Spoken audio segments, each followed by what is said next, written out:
Welcome to Kenton's videos. Enjoy the video. You start by validating prerequisites and grabbing your credentials. This saves time later. Install Node 18 Plus, Git, and ensure at least 2 GB free disk space so dependency installs succeed. Once done, clone the Widgetable repo and open the project folder. Make sure your terminal uses the correct node version. Run npm sci to reproduce exact dependencies and enter your license key into env local. This first pass primes the environment, so the configuration steps that follow are deterministic and fast. Now configure the core services that Widgetable needs to run reliably. Edit env local and set API URL, key, and port. Keeping port at 3000 avoids conflicts. Start Postgres and Redis, then run npm run migrate to apply database schema changes. This step creates tables and indexes needed for performance.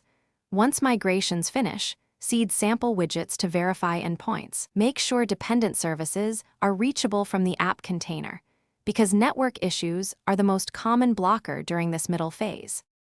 To finish, start the app with npm start or Docker Compose up and confirm the /health endpoint returns OK.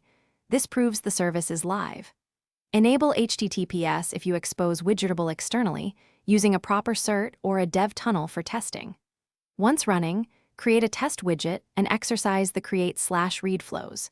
If something breaks, the single most useful step is to tail combined logs for app, Postgres, and Redis. Connection errors and missing env vars are nearly always visible there and point to a quick fix. Thanks for watching. Consider subscribing if we helped you.